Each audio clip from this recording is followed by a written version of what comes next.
इलायची अमावस्या के दिन, सुबह में अमावस्या के दिन। अब जो नहीं जानते, अभी से मेरा चैनल है उसके ऊपर ओके करो, सब्सक्राइब करो और मेरे से जुड़े रहो। बहुत सारी बातें ऐसी बताई है मैंने। हम आपके कर्म तो नहीं बदल सकते, अपन तो कोई छोटा सा रास्ता, छोटा सा कोई विधान अगर किया जाए तो हमें पूर्ण विश्वास है कि कोई न कोई अंतर जरूर होता है।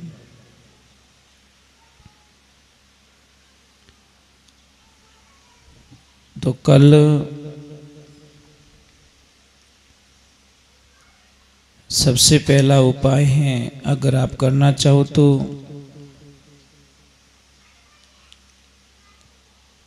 काले चने 1.25 किलो की मात्रा में आज शाम को ही लेकर पानी में भिगो दें। कल सुबह अमावस्या के दिन, सुबह में अमावस्या के दिन वो चने चाहे तो आप भैंस को खिला दीजिए या भैंस के बच्चे, कोई भैंसा हो उसको खिला दीजिए। बड़ी कृपा बनेगी आपके ऊपर महाराज शनिदेव की।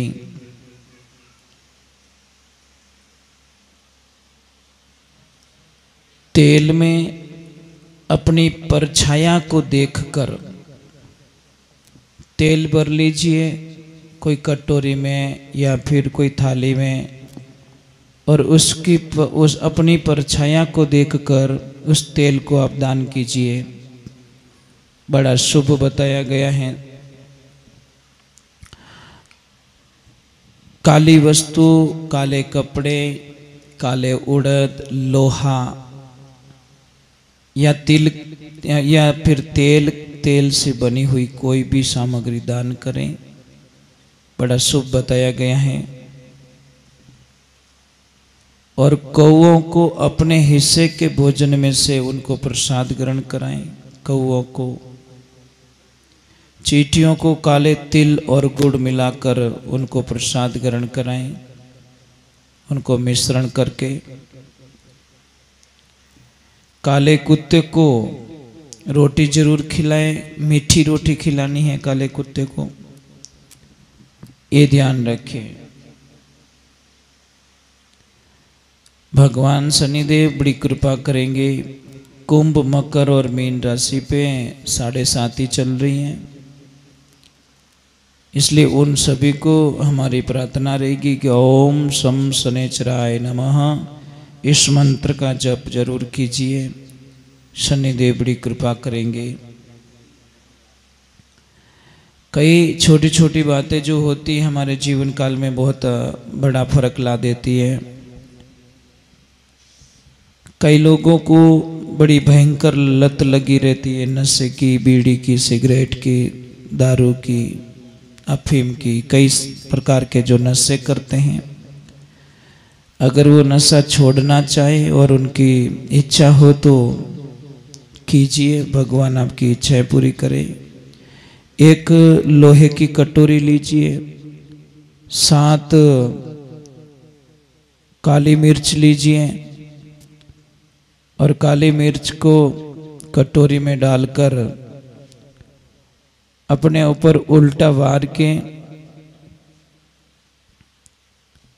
उसको घर से बाहर ले जाएं, कपूर से उसको जला दें।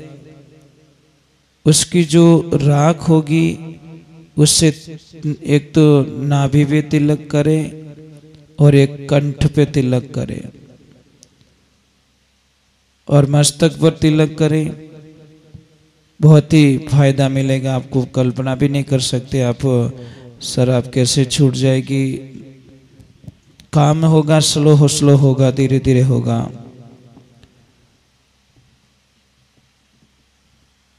अगर आपका कोई कहना नहीं मान रहा है, आपकी कोई कदर नहीं कर रहा है, तो आप लोगों से मेरी प्रार्थना रहेगी कि ईंट लीजिए, ईंट को थोड़ा घिस लीजिए, उसमें थोड़ा पानी के छांटे डाल दीजिए। छांटे डालने के बाद में उसको 7 बार, उसको थोड़ा लिक्विड होगा, लिक्विड को तांबे के चम्मच में डालिए। तांबे के चम्मच में डालने के बाद में 7 बार इस अंगुली से स्पर्श कीजिए और अपने कंठ और नाभि पे तिलक लगाइए। बहुत ही फायदा लाभ मिलेगा आपको।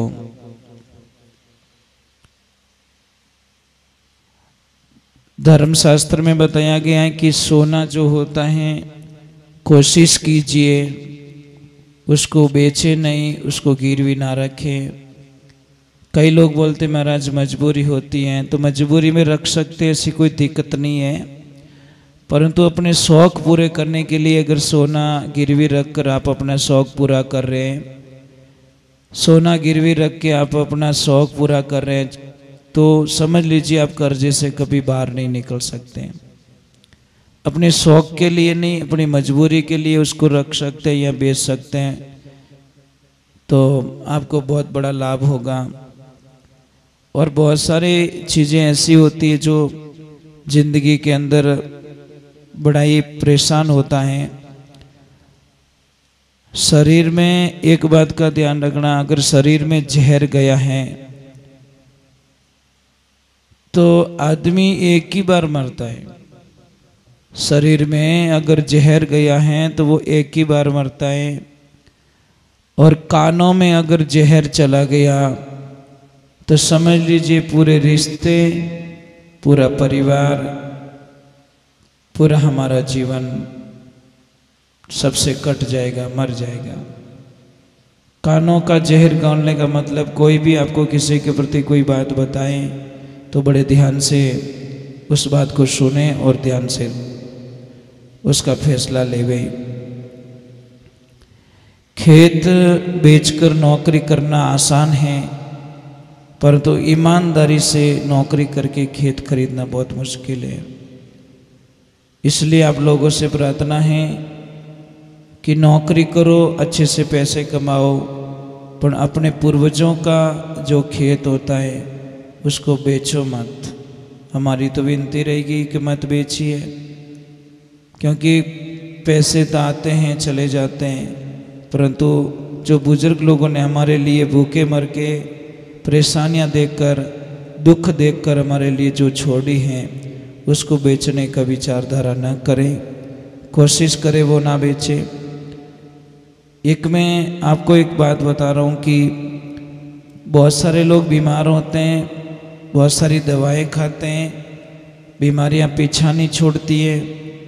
हम आपको ये कभी नहीं बोलेंगे कि आप दवाएं मत लो, परंतु एक बात करें, कोई भी दवा ले रहे हो एक मंत्र जरूर उसके साथ में बोल दें, अच्युतानंद गोविंद, अच्युतानंद गोविंद नामोच्चारण पेश जात नश्यन्ति सकला रोगाः सत्यम सत्यम वक् सभ्या अहम। इस मंत्र का जप करें, साथ में अगर किसी को पता न चले, समझ में न आए, तो हमें ज़रूर लिख के भेजें ताकि हम वापस आपको अच्छी तरह से उस रिकॉर्डिंग को अच्छी तरह से भेज पाए। और कई देवियों को जो बीमारी होती हैं, शर्म के मारे किसी को बताती नहीं है, उसके लिए सफ़ेद मूसली, खून खराबो, इलायची और वृक्ष लोचन, एक बार मैं रिटर्न बता रहा हूँ, सफ़ेद मूसली, खून खराबो, इलायची और वृक्ष लोचन, इन सभी को सम भाग में लेवें, मतलब बराबर की मात्रा में लेवें, उसका चूर्ण बनाएं और चूर्ण को 7 दिन तक लेवें। देखो आपकी तबीयत में बहुत अच्छा फर्क पड़ेगा। आप कल्पना भी नहीं कर सकते कि इतना फर्क कैसे पड़ गया। परंतु ये सारी चीज़ें अपनी मानसिक स्थिति, मानसिक साइकोलॉजी, इनको पॉजिटिविटी में रखना पड़ेगा। कई लोग हमें कमेंट में भेजते हैं कि महाराज जो वो होता है शुगर का इलाज हमें बताइए। भाई शुगर जड़ से ख़त्म करना तो आपके पास ही दवाएं। आप दिमाग को अच्छी तरह से रखो, पॉजिटिविटी में रखो और हिम्मत रखो। बीमारी ऐसे ही जाती नहीं, बीमारी से लड़ना पड़ता है। बीमारियां ऐसे ही जाने वाली नहीं है। खान पान का ध्यान रखना है। शाम को खाना खाने के बाद में कम से कम 1000 कदम चलना है आप लोगों को। हमारी आदतें इतनी गंदी हो गई कि खाना खाया और तुरंत सो गए, उसके ऊपर कोई भी दवा काम नहीं करती। दूसरे नंबर, हम लोगों को भोजन चबा के खाना है, कम से कम 32 बार चबाना है। हम भोजन करने का हम लोगों के पास में समय नहीं है। इतना जल्दबाजी में हम लोग भोजन करते हैं, खाया खाया खाया, जल्दी जल्दी खाया, भागो भागो भागो। अरे भाई भोजन तो कम से कम थोड़ी शांति से कर लो, दिमाग तो ठंडा रहना चाहिए। हम इतना, कई लोगों को मैंने देखा कि एक रोटी खाते ने वो 1 मिनट भी नहीं लगाते, पूरी रोटी साफ कर लेते। अरे भाई 32 दांत दिए, इसका कोई न कोई मीनिंग है। ये भगवान ने ऐसे ही हमको 32 के काउंट नहीं दिया है। तो भोजन को 32 बार चबाना चाहिए, भोजन के बाद में चलना चाहिए, ठंडा पानी नहीं पीना चाहिए, भोजन समय पे करना चाहिए। ऐसा कोई भोजन ना करे जो शरीर का मान्य ना हो, पचे नहीं भोजन, तो वो भोजन मत कीजिए। परंतु हम ज़बान का स्वाद लेने के लिए पेट की तरफ बिल्कुल देखते नहीं है, यही समस्या होती हमारी। इसलिए आप लोगों से वंदना रहेगी कि मैं तो प्रार्थना करूँगा कि पूरी दुनिया सब सुखी जीवन जिए, सभी की अच्छी ज़िंदगी में अच्छी खुशियाँ आए, यही प्रार्थना है हमारी।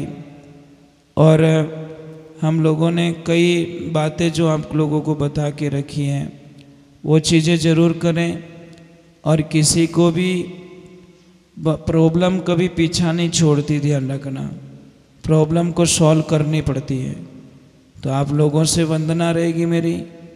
और मैंने बताया है कि शुगर के बारे में, तो अगर आपको ज़्यादा बढ़ गई है, जैसे कि 400 हो गई है, 400 हो गई, 300 हो गई, और डॉक्टर साहब दूर हैं, दवा भी आपके पास में शायद नहीं है, आपकी मजबूरी है, तो आप अपनी नज़दीकी कहीं से सब्जी की दुकान से किसी को भी बेच के फास्ट करेले मंगवा दीजिए। करेले मंगवाने के बाद में उसके टुकड़े कर दीजिए। टुकड़े करने के बाद में उस करेले को एक परात में डाल दीजिए जो आटा गूंदने की होती है, उसमें डाल दो या बड़े कोई टब में डाल दो, और उसके ऊपर थोड़ा पानी डाल दीजिए। पानी डालने के बाद में उसको पैरों से गूंदना स्टार्ट कर दीजिए। जिसको शुगर बढ़ गई है, तत्काल अगर थोड़ा लेवल लेना है तो आप शुगर को ला सकते हो, कंट्रोल कर सकते हो। तो आपको उसमें आपको एक काम करना पड़ेगा, गूंदना है गूंदना है गूंदना है। 15-20 मिनट या आधा घंटा बाद में देखना आपके मुंह में कड़वापन महसूस होगा। कड़वापन महसूस होगा तो फिर बाद में आप आधा घंटा बाद में वापस शुगर चेक कीजिए, आपको कोई न कोई अंतर ज़रूर लगेगा। ये हमारा विश्वास है, हमें पूरा विश्वास है कि मतलब कंट्रोल ही मिलेगी आपको शुगर। और एक बात का ध्यान रखें, मैंने बताया भी है, और जो भी देख रहे लाइव देख रहे हैं उनको भी मेरी प्रार्थना रहेगी कि अगर किसी की सगाई में थोड़ी अड़चन आ रही, मैंने पहले भी कई उपाय बताए, और जैसे जैसे कोई नया उपाय होता है तो हम ज़रूर शेयर करते हैं कि अगर आपके परिवार में, आपकी फैमिली में किसी की भी लड़के की सगाई हुई हो और लड़के की सगाई नहीं हो रही है, तो जिस लड़के की सगाई हुई है उसके हाथों से जाकर मेहंदी लगवा दो। लड़की की सगाई नहीं हो रही है तो किसी भी परिचित में अगर किसी की सगाई हो चुकी है तो उससे जाके मेहंदी लगवा दो। हमें पूरा विश्वास है कि आपके पास कोई अच्छे समाचार आएंगे, ऐसे मैसेज आएंगे, और मैं आपसे वंदना करूँगा। संसार के अंदर सबसे बढ़िया जो साधना है वो है अच्छे बोलो, मीठे बोलो, प्रेम से बोलो। एक ही दिन याद रखो, हमको जीना कितना है, कितने दिन जिएंगे, कल का भी भरोसा नहीं है। कल की बात छोड़िए, एक पल का भी भरोसा नहीं है। हम कई बार कहते कि वही रात को सोया था, सोता ही रह गया। किसने बोला कि पानी पीता पीता कोई आदमी मर गया। कोई बोलते हैं कि बैठा बैठा गाते गाते कोई मर गया। कई को देखा है कि पैसे गिनते गिनते मर जाते हैं। कई को देखा कि फ़ोन पे बात चालू है और चालू चालू में लोग चले जाते हैं।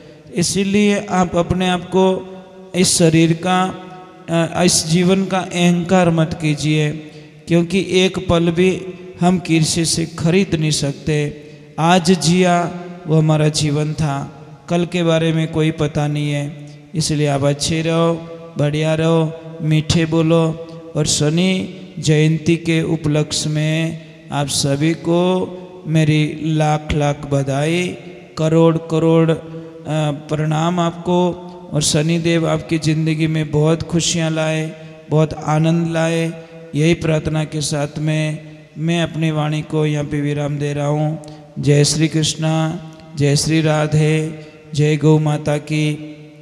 कल अमावस्या है, आप पूरी कोशिश करना। सोमवती अमावस्या है और शनि अमावस्या है, इसीलिए पूरी कोशिश करना। खूब दान पुण्य करना, खूब गायों को चारा खिलाना।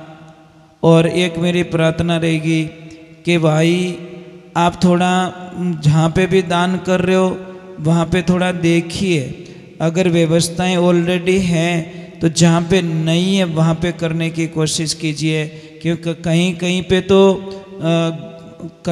तो इतनी व्यवस्थाएं हैं कि हम कल्पना भी नहीं कर सकते। और कहीं पे भी तो बिल्कुल ही व्यवस्था नहीं है। चारे के लिए, गायों के लिए तकलीफ़ पड़ रही है, कहीं पानी पीने की जो तकलीफ़ पड़ रही है। आप लोग एक आदमी नहीं कर सकते हो तो 10, 15, 20 आदमी का ग्रुप मिलके भी आप मतलब देखिए, अगर गाय माता से सच्चे मन से प्रेम करते हो तो एक बात दिमाग से निकाल दो कि ये तो वहाँ की गाय और ये यहाँ की गाय, ये हमारे गांव की गाय नहीं है, ये हमारे वहाँ की गाय नहीं है। आप लोगों को ये जब तक दिमाग से बोझ नहीं निकलेगा, आप गाय माता की कभी भी सच्चे मन से सेवा नहीं कर पाओगे। क्योंकि हमको देखना है, अपनी और पराई दो गाय माता हमको कभी नहीं दिखनी चाहिए। आपको भगवान ने व्यवस्था दी है तो आप दूसरे गांव में भी आप वहाँ पे भी जाके गाय माता को चारा डालिए। पानी नहीं भराए, वहाँ पे पानी का टैंकर खाली करवा दीजिए। कहीं जंगल के अंदर आपको ऐसा फीलिंग हो रहा है कि यहाँ पे जंगली जानवर हैं, उनको पानी पीने के लिए बहुत लंबा जाना पड़ता है, बहुत लंबा सफ़र करना पड़ता है, तो आपको थोड़ा सा फीलिंग होवे तो मेहरबानी करके कहीं पानी की व्यवस्था करवा देना। भगवान आपका खूब भला करेंगे। हमने हमारे लिए बहुत सारी बिल्डिंगें बनवा दी हैं, हमारे लिए एसी रूम बनवा दिए, हमारे लिए सोफ़ा सेट बनवा दिए, हमारे लिए अच्छी कारें खरीद लिए। थोड़ा जीव दया भी हमारे दिमाग में होनी चाहिए। और आप लोगों से एक और वंदना है, एक पंथ दो काज कर सकते हैं। हम अभी जो भी पेड़ पौधे लगवाएं, हम जो भी पेड़ पौधे लगवाना चाहें, तो आप लोगों से वंदना है कि वो पेड़ पौधे ऐसे होने चाहिए जो फ्रूट हो, उनके ऊपर फल लगते हो। तो फल लगने पर हजारों पक्षी जो जंगल में रहते हैं उनको भी पेट भर जाएगा और लोगों को छाया भी मिल जाएगी और हमारा पर्यावरण भी शुद्धिकरण में जाएगा। ज़्यादा से ज़्यादा फल वाले जैसे उमन का पेड़ है, जैसे आम का पेड़ है, वट वृक्ष का पेड़ है, तो ये कीजिए आप। फल फ्रूट वाले पेड़ों पर हजारों पक्षियों को एक खाना प्रसाद बन जाता है और उनको प्रसाद मिलता है।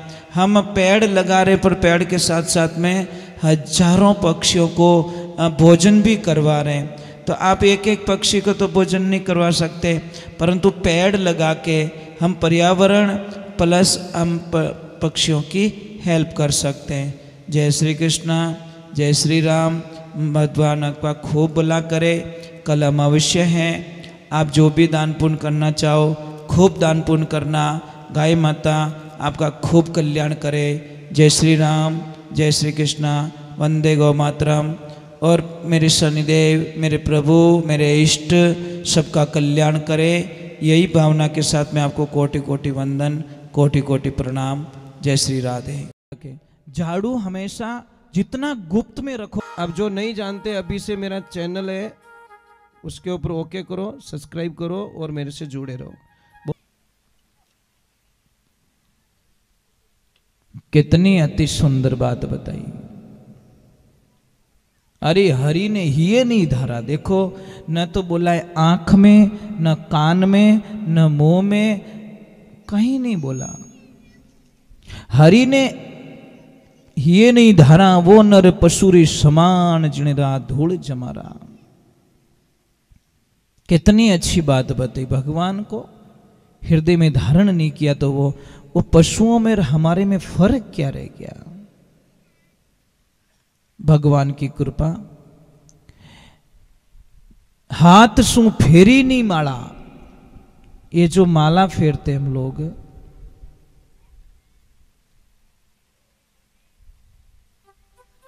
हाथ सु फेरी नहीं माला, वो नर हाथ कैड़ा के विजय वृक्षण का डाला। जैसे पेड़ पौधों के ये जो शाखाएं होती ना, उसके जैसा समान माना गया है। वो रूकड़ो है, इन्हें डाला है। पांव शू चलियो नहीं पासा, मतलब पांव वो धर्मरा काम मत नहीं गयो। मैं आपको एक छोटी सी बात बता रहा हूं आपको। आप अच्छे कोई कार्य करते हो, आप मुहूर्त निकलवाते हो, निकलवाते?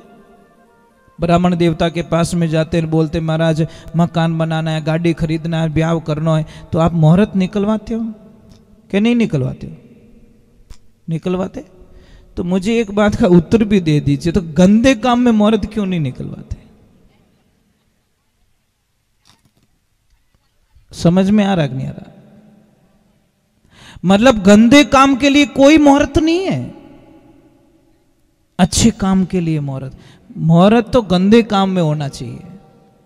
नियम तो यही है, कम से कम 2 महीने बाद में निकलेगा तो 2 महीने गंदे काम से बच तो जाएंगे कि यार मुहूर्त को नहीं रही, 2 महीने बाद रो मुहूर्त है, जीते तो बचोला, पर नहीं, मुहूर्त अच्छे काम का निकालो, बुरे काम का नहीं। और गंदे काम किसको सिखाने की जरूरत ही कहां पड़ती साहब, वो ऑटोमेटिक सीख जाता है। और अच्छे काम के लिए, अच्छी पढ़ाई करने के लिए लोगों को ट्यूशन भेजना पड़ता है। 2-2 लोग 5-5 लाख रुपया फीस भरनी पड़ती है, और गंदे काम के लिए 1 रुपया खर्च करने की जरूरत नहीं है, ऑटोमेटिकली वो गंदे रास्ते पे। देखो ये कथा क्यों सुनाई जाती है? सदमार्ग पे ले जाने के लिए, अच्छे रास्ते ले जाने के लिए। हो सकता है किसी को समझ में आ जाए और उसका बेड़ा पार हो जाए। कोई 2 भाई थे,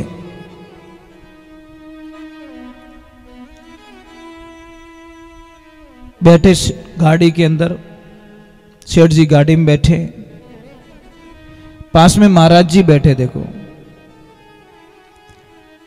ट्रेन में थोड़ी वार्तालाप चल गई।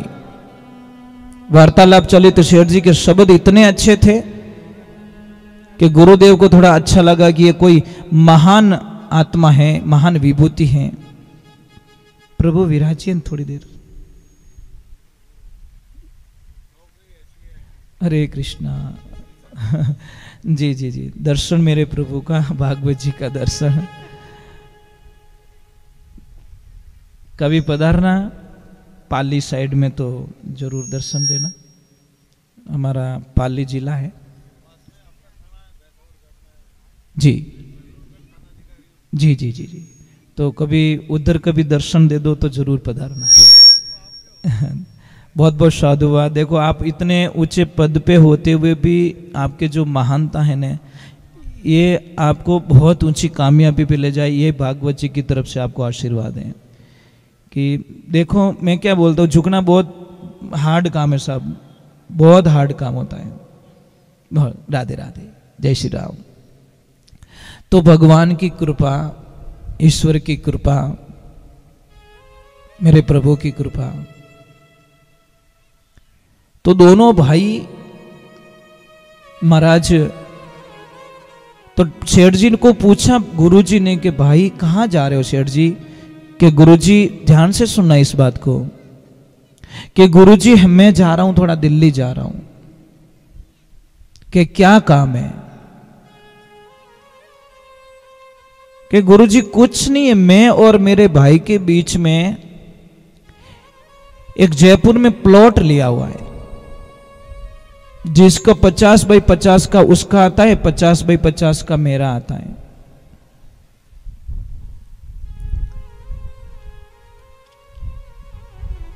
गुरुजी ने बोला पूजा पाठ कुछ करते हो? कि हाँ गुरुजी, मैंने 54 साल में 54 बार रामायण पढ़ ली है। कितनी बार? 54 बार मैं रामायण का पाठ कर चुका हूं। गुरुजी ने बोला बहुत बहुत साधुवाद, आपको बहुत धन्यवाद। तो अब कहां जा रहे हो? कि मैं जा रहा हूं दिल्ली। क्यों जा रहे हो? कि मेरे जो प्लॉट लिया हुआ ने 50 बाई 50 उसका आता है, 50 बाई 50 मेरा आता है, उसमें से मेरे भाई ने काम चालू कर दिया और 3 फुट जगह मेरे में से ज्यादा ले ली उसने, और मैंने उसके ऊपर स्टे ऑर्डर लगवा दिया, काम बंद करवा दिया। अब मैं जा रहा हूं दिल्ली, ऐसा केस करूंगा जो मेरे भाई को जेल करवाऊंगा। गुरु महाराज को हंसना आ गया कि रामायण हावड़ पढ़ी कि नहीं पढ़ी? क्या नहीं बराबर पढ़ी। तो भरत और राम जी रो कथन पढ़ियो कि नहीं पढ़ियो? के पढ़ा। चने तू तो रामायण री धूल उड़ाई बस। बेटी रे बाप, रामायण में भरत और राम जी के बीच में संवाद हो रहा है। भरत जी बोल रहे मेरे राम राज्य करेंगे, राम जी बोल रहे मेरे भाई भरत राज्य करेंगे। देने के लिए झगड़ा हो रहा था, लेने का कोई झगड़ा नहीं था। और बेटे रे बाप, तू 3 फुट जगह रे मायने तारा भाई माते केस कर दियो, तो रामायण क्यों बेइज्जती करे? एकदम उसको ज्ञान हो गया और वो बोला कि गुरुदेव मैं बड़ी भूल कर चुका हूँ, किसी की बातों में आ गया, मेरे परिवार ने मुझे उकसाया और बोला कि आपको ये काम करना है, ये काम करना है, और मैं पूरे परिवार के चक्कर में आकर मेरी इस भक्ति के अंदर दाग लगा दिया। गुरुदेव अब मैं वापस जा रहा हूँ और पूरा प्लॉट ही मेरे भाई के नाम करके चला जाऊंगा। मुझे नहीं चाहिए ऐसा प्लॉट जो मेरे भाई से दूर करे मुझे। हे महापुरुषों, क्यों भाई खोते लोग? क्यों छोटी सी बात में भाई से बोलना बंद करते लोग? क्या मिलेगा आपको? कुछ नहीं मिलेगा साहब, कुछ नहीं मिलेगा। दुनिया में सारी चीजें बाजार में मिलती हैं, भाई कोई कंपनी में नहीं मिलेगा साहब। अगर कहीं मिले तो मुझे भी बोल देना, मैं 2-4 भाई ब्रांडेड भाई बनवाए दूं, एक बड़ी अच्छी कंपनी रहा। नहीं महाराज, मैंने इसलिए बोला नहीं कि मैं कई लोगों को एक प्रश्न करता हूं, आप मुझे उस प्रश्न का उत्तर दे देना। लोगों को कहता हूं कि आपको व्हाट्सएप चलाना आता है, तो लोग हाथ ऊपर करते हैं। यूट्यूब चलाना आता है कि हाँ, फेसबुक के हाँ, इंस्टाग्राम के हाँ। तो मैं एक प्रश्न पाछो करूं कि थाने परिवार चलावनो आवे कि नहीं आवे? के बाप जी परिवार नहीं चाले मारो। ए बेटी रे बाप, मोबाइल में इतना फंक्शन जाने तो थोड़ा परिवार चलावनो ही फंक्शन सीख जा, कि परिवार ने भेड़ो की कर राखनो, प्रेम की कर राखनो, कटे कहीं करनो। प्रेम इया नहीं हाले, प्रेम तो घणो मुश्किल हाले महाराज। अच्छी सासू मां कौन होती है पता है? जो बहू को बहू ना माने, बेटी मान ले। और सासू को पता चल जाता आखिर में मालकिन ये है, आखिर में मालकिन तो यही है, तो फिर मैं पहले स्वीकार इसको मालकिन क्यों ना कर लूं। पण कोई हाउजी री आदत है कि मैं बैठी जीते तो थने शांति जीवन दू को नहीं। मरिया पछे तू बोलो आनंद ले लीजिए, पर मैं जीवती हूं जीते धने शांति रहने दू को नहीं। देखो सासू मां तो सासू मां वो होती है ना, बहू के जीवन का कल्याण कर देती है। कोई सासू मां थी और उनको पता चल गया कि मेरे बहू को अभी 1 बज गए और वो अपने कक्ष में चली जाएगी सोने के लिए, और 3 घंटे वो नींद लेगी, उसका टाइम हो चुका, काम पूरा कर दिया उसने, और वो अपना काम करके सो जाती है और मैं उसको डिस्टर्ब नहीं करती। पर 1:10 पे मेहमान आ गए, अब क्या करे? सासू मां से चला नहीं जाता, काम कर नहीं सकती, और मेहमानों को बिना चाहे तो भेज भी नहीं सकती। अब मेहमान जैसे ही जाने लगे, देखो वो कथा में जाने वाली थी सासू माँ, कथा में, अब देखना कैसे चाय पिलवा देती है। वो बोलती है मेहमानों को, अरे रुको रुको प्रभु रुको, मेरी बहू है ना, मेरी बहू है ना, थोड़ा जोर से बोली ताकि बहू तक आवाज जाए। अरे मेरी बहू है ना, मेरी बहू है ना, इतनी बढ़िया चाय बनाती है साहब, इतनी बढ़िया चाय बनाती है, एक बार उसके हाथ की चाय पियोगे ना, मेरी बहू को जिंदगी में कभी नहीं भूलोगे। ये बात सुन ली बहू रानी ने, नींद आ रही थी परंतु बात सासू माँ की मीठी मीठी बातें सुन ली और बोला कि मेरी तो बढ़ाई कर रही है। अंदर से आवाज आई, माँ 2 मिनट इनको रोकना, मैं अभी चाय बना के लेके आती हूँ। बहू गई, चाय बना के पिला दी।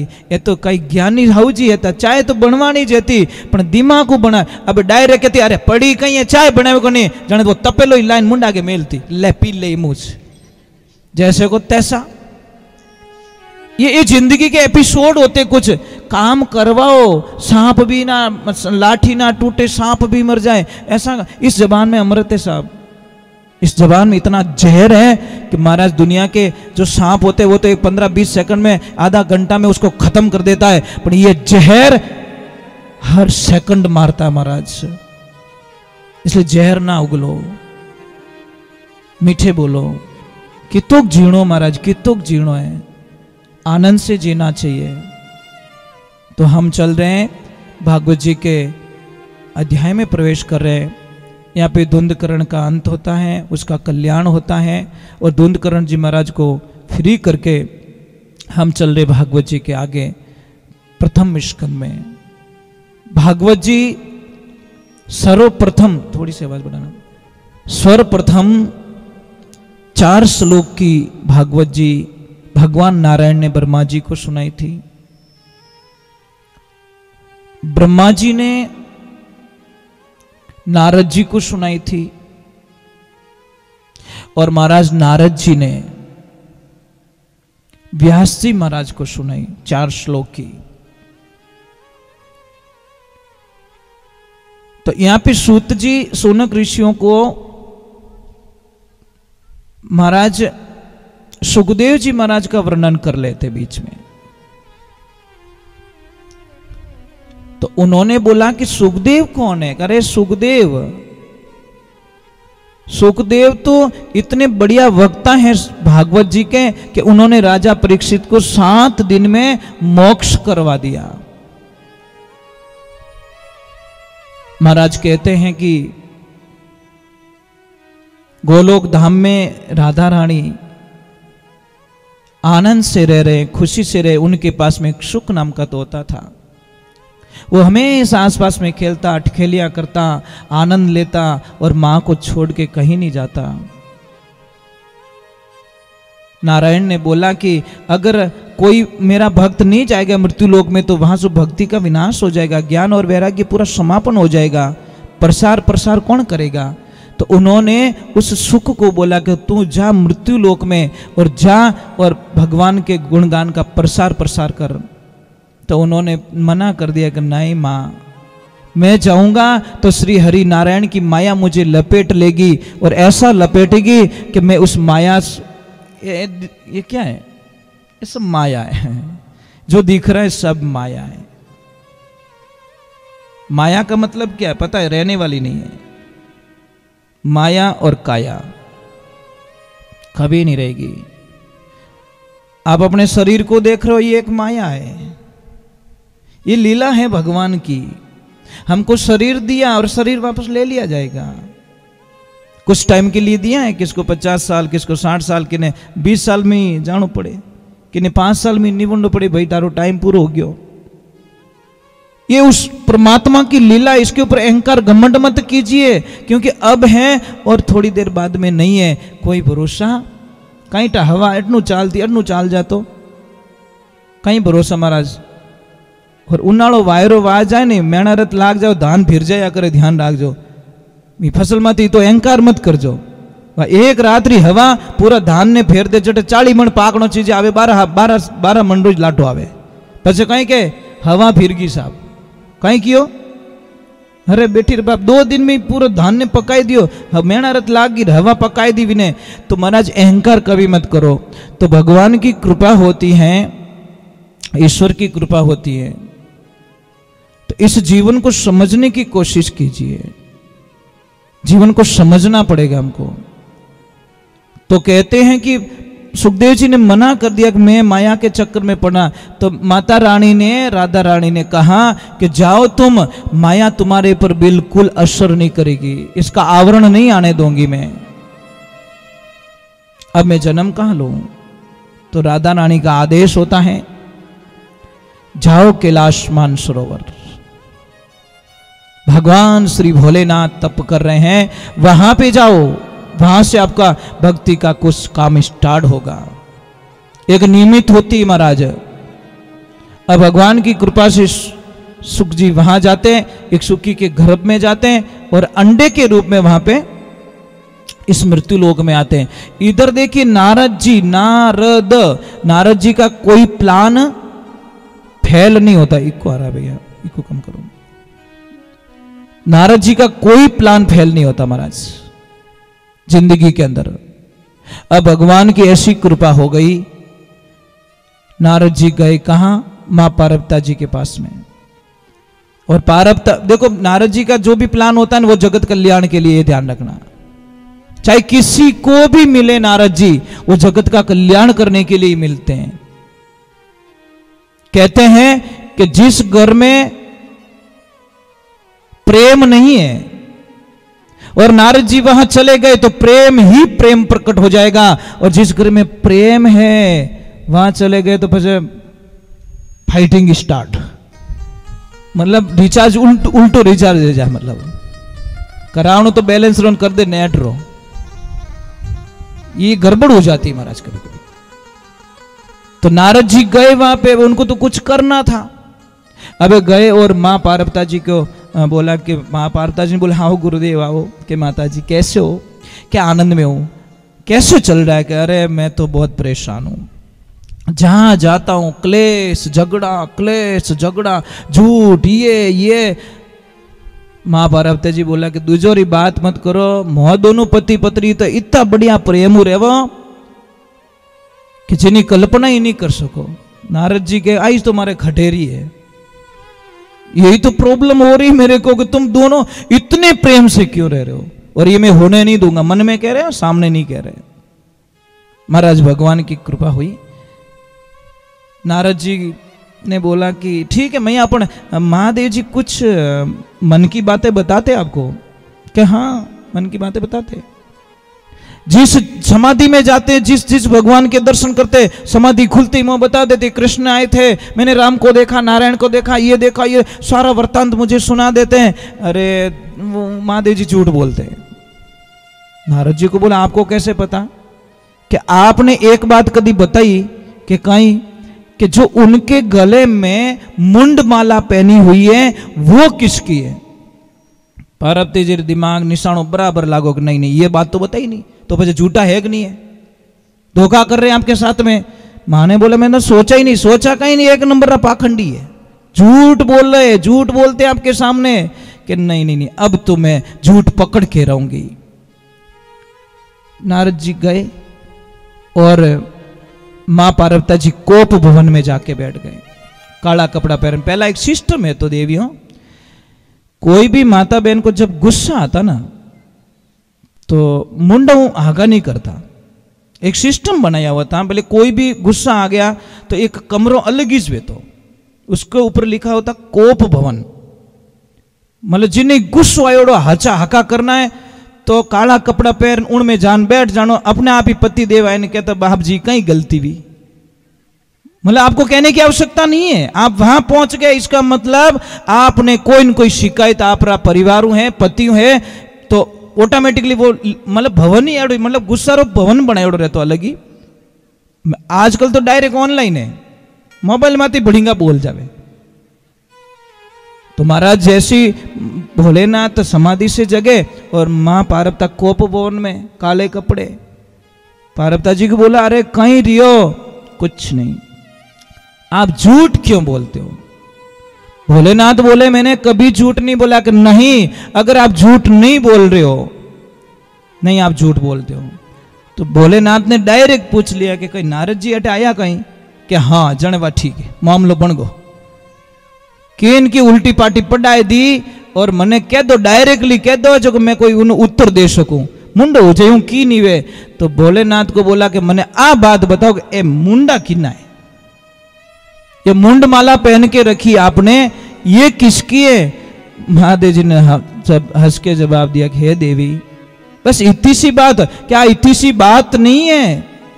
बहुत बड़ी बात है कि हे देवी, ये सारे मुंडे आपके। जब जब आपने शरीर का त्याग किया, जब जब आप मरे, तो मैंने आपका मुंडा लेके मेरे गले में डाल दिया। परबता जी बोले मैं इतनी गैली हूं कहीं? इतनी भोली हूं जो सिर्फ मैं ही मरी, आप मरिया ही को नहीं कदी। महादेव जी बोले मैं अमर हूं, मेरे अमर कथा सुन के रखिए। मां पार्वती जी बोले तो पछी मने ही तो सुनाए लो कि देवी आप सुनावनो मौको दियो ज कदी। मैं जदी जदी बोलियो कोई न कोई काम काट दियो, मारे आज काम है वो है, मारे बड़ी तो लानो, मारे लीपनो करनो, कहीं न कहीं कहीं कहीं लपड़ो तो काट दियो। मैं तो सुनाना चाहता पर आप सुनना नहीं चाहते, मैं क्या करूं? कि भोलेनाथ जो हो गया सो हो गया, अब मुझे अमर कथा सुना लीजिए। वो अमर कथा कौन है? भागवत श्री महापुराण, यही अमर कथा। अब भोलेनाथ बोले कि देखो पहले तो जाओ और आवाज लगा दो, यहां पे सिर्फ हम दोनों ही होने चाहिए। जाओ आवाज लगा दो, कोई नहीं होना चाहिए। देवी ने अपनी आवाज लगाई, सबको बोल दिया कि हमारे कुछ काम है 7 दिन का, 7 दिन तक इस आसपास में कोई आना मत। अब सुखी ने जो अंडा दिया को सेव रही थी वो, पर 1-2 दिन ही हुए थे, जीव प्रकट हुआ था, परंतु उसको भी जाना पड़ा, वचनों का पालन करना जरूरी था। महाराज भोलेनाथ ने बोला हुंकारो देना जरूरी है, मैं आंखें बंद करके कथा करता हूं और आपको हुंकारा देना जरूरी है। हुंकारो देवो जीते कथा हलेला, हुंकारो बंद कथा ही बंद। माता जी बोले मैं हुंकारा दे दूंगी बराबर। अब देते गए देते गए देते गए, सुनते गए, हुंकारो देता गया। 10वें स्कंद तक तो मां पार्वती ने बराबर ध्यान रखा। जैसे ही 11वें स्कंद का कुछ वार्तालाप चल रही थी, महाराज वहां पे मैया को आ गई नींद। अब नींद आ गई तो उस जो सुख के जो एंडे में से बच्चा प्रकट हुआ था, उसने बोला हुंकारो बंद तो कथा बंद हो जाई, और कथा में आनंद बत्तो आ रही है। वो बैठा व्यासपीठ के पीछे और हुंकारा स्टार्ट। तो भोलेनाथ ने बोला हुंकारा तो स्टार्ट ही है, देवी सुन रही है। और लास्ट में जैसी भागवत पूरी हुई और जोर से जय बोली बोले भागवत महापुराण की। एकदम पार्वती जी उठी, बोले ये तो जोर हाको क्यों करियो? कि जय बोली के क्या नहीं जय बोली कि कथा रही, कि कथा पूरी होगी। अरे देवी तो कथा पूरी होगी तो आप कहां थे? मैं तो सो रही थी। तो पीछे हुंकारो कौन दियो? पीछे देखा तोते का बच्चा आंख बंद करके मंथन कर रहा, कथा सुन ली, आनंद आ गया, कथा सुन ली। महादेव जी एक पल के लिए तो आशीर्वाद दिए कि बेटा बहुत बढ़िया कथा सुनी, पर दूसरी पल में उनकी आंखों का रंग बदल गया। चोरी की तूने चोरी, और पीछे बैठ के कथा सुनी, आगे सुन तो तुमने कोई दिक्कत नहीं थी, चोरी चोरी कथा सुन ली। अब मैं तुझे छोड़ने वाला नहीं हूं। और महादेव जी ने तुरंत अपना त्रिशूल निकाला। सुख ने बोला अब आ गई मौत। बोलो है बोलो, पर पाचो रूप में आवे तो समुद्र ने पी जावे 1 सेकंड में। महाराज जैसे ही सुख ने फड़फड़ाए पंख और सरोवर से नीचे की तरफ केदार बद्री वगैरह वगैरह, और जैसे ही आए सगले फिरगा महादेव जी ने हाथे नहीं आयो। आखिर में वो आके व्यास जी की जो लक्ष्मी जी थे उनके गर्भ में स्थापित हो गया कि अब मने कोई खतरो नहीं है। महादेव जी खड़े गेट पे व्यास जी के आश्रम पे, और आते ही उन्होंने बोला वाह भोलेनाथ वाह, आनंद आ गया, वर्षों से आपके दर्शन के लिए तड़प रहा हूं, आज भोलेनाथ मेरे द्वार पे। कि दूसरी बात छोड़ो, मारे वे लपड़ो कि कहीं वो कि मेरे यहां पे चोरी हो गई और वो चोर तुम्हारी कुटिया में गया है। व्यास जी महाराज हंसने लगे, सच में बोले हो। क्या हुआ? अरे एक शुक नाम का जो तोता है उसने अमर कथा सुन ली और अमर कथा सुन के आपकी पत्नी के गर्भ में जाके बैठ गया है। अब वो आएगा, उसको मारूंगा तब वापस जाऊंगा। व्यास जी महाराज बोले बस थोड़े अटी चोरी वे कोई मने बताओ, थोड़े धूणा मुंह कोई बड़ी तो ले गो कहीं रियो भाई, आपके पास है क्या? ज्यादा ज्यादा रखोड़ो, इनकी चोरी हो गई क्या? अरे वो नहीं, कथा की चोरी कर दी। पर अभी आपने महादेव जी क्या बोला कि अमर कथा सुनता वो अमर हो जाता है? कि हाँ, तो भोलेनाथ इतो तो दिमाग दौड़ावता, डायरेक्ट की गैर मुंह गाड़ी झटकाई दी। वो तो कथा सुन चुका, वो मरने वाला तो है नहीं। पचे भोलेनाथ ने याद एक ओ काम तो उन दूरी उड़ो है, इतना कथा सुनी, ये तो मरेगा तो नहीं, यूं फालतू लार लार दौड़ियो। उसको बोला बेटा अभी तू बिंदास है, अभी आ सकता, मैं तुम्हारा जो उठान है वो, तू मेरे से मरने वाला तो है नहीं, क्योंकि अमर कथा सुन चुका है। अब भगवान की कृपा होती है भोलेनाथ की। 12 वर्ष बाद में सुखदेव जी महाराज अपनी मां के गर्भ से जन्म लेते हैं और जन्म लेते ही जैसे जन्म लिया रवाना हो गए। व्यास जी महाराज पीछे पीछे दौड़ रहे हैं, बेटा बेटा, आगे से आवाज है, कौन बेटा कौन पिता? कई बार आप मेरे पिता बन चुके हो, कई बार मैं आपका पिता बन चुका हूं। शरीर से आप बेटे रिश्ता का हो सकता है, इस आत्मा का कोई रिश्ता नहीं, जहां आया वहां जा रहा हूं। चले गए सुखदेव जी महाराज। यहां का एक कथन आता है कि जब सुखदेव जी महाराज जा रहे हैं, तन पे कपड़े नहीं थे, जवान अवस्था, कोई माताएं बहने, कोई बच्चियां, कोई स्नान कर रही थी देवियां सरोवर में। कहते हैं कि सुखदेव जी महाराज जब निकले हैं बिना कपड़ों, तो वो भी बिना कपड़ों ही थी, तो उन्होंने अपने शरीर को ढका नहीं, ऐसे ही खड़ी है। पर जब जैसे ही व्यास जी महाराज गए तो उन्होंने अपने शरीर पे कपड़े डाल दिए। तो गुरुदेव ने पूछा कि देवियों, जब मेरा 18 साल का बेटा इस मार्ग से निकला, तुम्हारे पास में होके निकला, और तुम बिना कपड़ों में खड़ी हो, आपने उसके सामने शर्म भी नहीं की, और अब आपने शरीर क्यों ढका? मैं तो बुजुर्ग हूं। कि गुरुदेव एक बात को नाराज मत होना, आप रा बेटा तो पहले बात 28 नहीं पड़े कि लुगई किने कहवे मिन्नक किने कहवे। पहले बात तो आपके बेटे को पता ही तो नहीं है ना कि औरत कौन होती है और आदमी कौन है, उसको तो पता ही नहीं है। संसार में माया ने आवरण नहीं डाला, इसी ये तो परे हैं, और इन हम कपड़ों पेरियोड़ो कोई कामरो, इनको तो पता ही नहीं पहले बात तो। आप तो संसारिक रीति रिवाज जानो, इन वास्ते मारो शरीर ने ढाकनो पड़ियो। तब जाके व्यास जी को महाराज को पता चल गया कि आत्मा ऐसी वैसी नहीं है, ये कोई महा आत्मा है। अब महाराज भगवान की कृपा होती है। यहां पे एक कथन आ जाता वापस कि जब व्यास जी महाराज ने ये कथा लिखी, तो अब देऊं किसको, दे किसको देना चाहते सुखदेव जी महाराज को ये भागवत, पर सुखदेव जी को लाए कौन समाधि में से ध्यान जगा के? शिष्यों को भेजा कि जाओ और सुखदेव जी को ये श्लोक सुनाओ। 1-2 श्लोक सुनाए, सुखदेव जी का ध्यान टूटा, और दूसरी बार और गए और श्लोक सुनाए, और आनंद हुआ, कृष्ण लीला सुनी, मन लगा, अरे ये कौन है, कहां से लाए, ऐसे श्लोक किसने लिखे? कि आपके पिताजी ने। कितने लिखे? 18,000 स्कंद 12 और 335 अध्याय, 18,000 श्लोक आपके पिताजी ने लिखा है, और वो ग्रंथ आपको देना चाहते, आप पधारिए। सुखदेव जी महाराज आते हैं और ये ग्रंथ उनको समर्पित होता है। इसलिए सबसे बढ़िया वक्ता के रूप में सुखदेव जी महाराज को जहां जहां भागवत जी होती है, वहां पे सुखदेव जी महाराज का मतलब किया जाता है, उनको याद किया जाता है, उनको प्रणाम किया जाता है, आह्वान किया जाता है उनका। तो हम आपसे एक प्रार्थना करते हैं, कथाएं सुनना और कथा करना कोई बड़ी बात नहीं है, पर कथा जब तक जीवन में नहीं उतरेगी तो हमारे जीवन का कोई मकसद नहीं है। एक तो देवियों, मैं आपसे एक वंदन करता हूं कि जिंदगी में कभी कभी कभी भी खड़े खड़े बाल मत संवारो।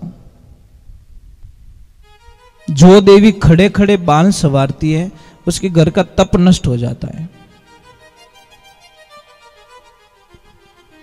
उगम जी भाटी ने रावण मालदे ने पहलो उपदेश दियो तो उबी उबी नाल सुलझावे बेटा बाल उन गर्री भिक्षा नहीं लाना रे रावण माल।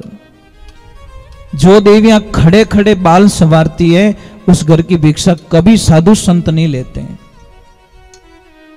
आपकी तपस्या खत्म होती है। दूसरे नंबर, शाम के टाइम में कभी बर्तन जूठे मत छोड़ो। कई देवियां होती है ना, शाम को बर्तन जूठे छोड़ देती है, बोले सुबह में धोएंगे। आपको पता नहीं है देवियां, भूत प्रेतों को खाना क्या मिलता है? जो हम लोग जूठा छोड़ते हैं वो भूत प्रेतों का खाना होता है। वहां पे नेगेटिविटी ऊर्जा पैदा होती थी उस घर में, और आपको अच्छी नींद नहीं आएगी, और एनी टाइम मतलब घर में थोड़ी छोटी बातों से क्लेश होगा, और कोई न कोई बीमार मिलेगा। जो आटा बच जाता है शाम को वो भी फ्रीज में मत रखो, क्योंकि हमारे बुजुर्ग लोगों ने तो कहा है कि एक मरे हुए व्यक्ति को घर में रखो, मुर्दे को, चाहे गीले आटे को घर में, पिंड होता है पिंड, उस पिंड को घर में नहीं रखना चाहिए। यह ध्यान रखें। झाड़ू हमेशा जितना गुप्त में रखोगे उतनी आपके घर में लक्ष्मी बढ़ती जाएगी। झाड़ू दिखना नहीं चाहिए। आपने तो झाड़ू को फटकार के कभी साफ नहीं करना चाहिए। झाड़ू होता है ना, कई देवियां के भर जाता है ना थोड़ा कीचड़ से, तो जोर से फटकार दिए, उसमें उसकी लक्ष्मी गायब हो जाती है।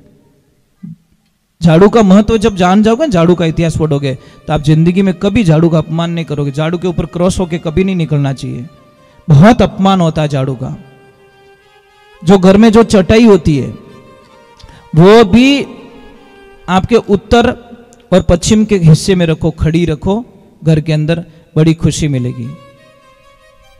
ये छोटी छोटी बातें होती हैं, बच्चों पे असर करती है, ये ध्यान रखें। चलो मैं एक छोटा सा भजन गा लेता हूं, फिर आगे की तरफ जाते हैं। बोले श्री भगवान की राधे राधे।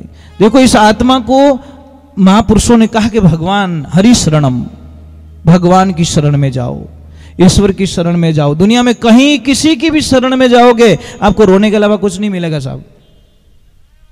या तो वो आपकी मजबूरी का फायदा उठाएगा, ये पक्की गारंटी है, या फिर आपको जाके मार्केट में प्रचार करेगा। किसी से भी रिश्ता जोड़ना नहीं, कोई सगा गिनाए तो क्या मोरा व्यवहार सा अच्छा है ना, मोरा व्यवहार सा अच्छा है, मोरा जमाई सा अच्छा है। मैं आपको एक बहुत ही अच्छा सूत्र बताता हूं। सगाई अगाई करने के लिए आए ना, सगाई नहीं होवे ना, उससे पहले एक शब्द जरूर बोल देना कि व्यवहार सा आप री बेटी मोने देवे रही हो कि हाँ सा। दूसरी तो कोई तकलीफ नहीं है, ज्यादा कोई प्रॉब्लम नहीं है। एक 50 लाख जी तो कर्जो है वो धीरे धीरे उतर जाए। अगर निभाने वाला होगा वो बेटी दे देगा, नहीं तो थोड़ा मुंडो ही पासो नहीं देखे, नेड़ो ही नहीं आवे, फोन ही नहीं उठाए, आगे जान ब्लैक लिस्ट में कि आगे दिवाली आ रही हो रहा है तो एक ही मारी बेटी ने सुखी रही। अरे हमको भाई परखना तो पड़ेगा ना, क्यों देसी का पैसा देकर डालडा खा रहे हो? पहले तो अच्छे दिखते लोग, ये पछे ओटा काटे, इनका तो पहले ही परख लो कि ओ मारो साथ निभाई सके कि नहीं निभाई सके, तो ढा तो पड़ जाई। निभावन वालों तो कहीं कोई बात नहीं, मिन को मातीस पया रहे वे भाई साहब, चिंता मत करो, आज नहीं तो काल नहीं 5 साल बाद में आप पैसे से फ्री हो जाओगे, कोई दिक्कत नहीं। अपन वो तो खुद ही दिवाली हो इंट बेटी देन कहीं करो, वो ऑटोमेटिकली 1 मिनट में। और जो आपने ज्यादा फोन करे दोस्त क्या दी रात कोई काम रहे तो मने कीजिए, खाली इतु ही कहना 25 लाख रो लॉस रह गयो है, फिर आधी रात रखो दिन रही को हम नहीं आता, फोन ही नहीं उठावे। ये कड़वा सत्य है महाराज, मजाक नहीं करो, कड़वा सत्य है। पर क्या करे महाराज, दुनिया को मेकअप पसंद है, मेकअप। क्या पसंद है? मेकअप। मेकअप हमारी भाषा में झूठ कहते हैं उसको। इसलिए भागवत जी में पहला शब्द का प्रयोग किया, सत्यम धीमहि, सत्य ही सब कुछ है। आपको 100 झूठ बोलने से बढ़िया एक सच बोल जाओ, बात खत्म कर दो। 100 झूठ बोल रहे हो, इससे बढ़िया एक सच बोल जाओ। मेरे गुरुदेव ने कहा कि बेटा 100 किलो चांदी मत खरीदना, 1 किलो सोना ले लेना। तो मैंने बोला गुरुजी 99 किलो का घाटा करवा रहे हो? कि बेटा 100 किलो चांदी के 60 लाख होते हैं, 1 किलो होना रही 60 लाख रहे, तो 99 किलो बोझ लिया क्यों फिरे? समझ में आ रही नहीं? जब 1 किलो से वो काम हो रहा है तो मैं 99 किलो वजन क्यों ज्यादा लूं? इसका मीनिंग क्या है? 100 झूठ बोलूं, इससे बढ़िया मैं एक सच बोल जाऊं, बात खत्म। अगला जो भी सजा देगा कायम है। तो चलो, इलायची अमावस्या के दिन, सुबह में अमावस्या के दिन। अब जो नहीं जानते, अभी से मेरा चैनल है उसके ऊपर ओके करो, सब्सक्राइब करो और मेरे से जुड़े रहो। बहुत सारी बातें ऐसी बताई है मैंने।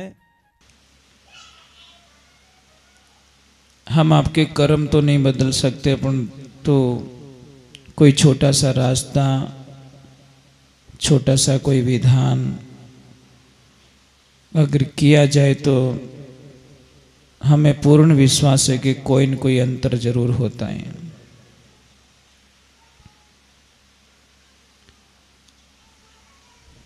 तो कल सबसे पहला उपाय है, अगर आप करना चाहो तो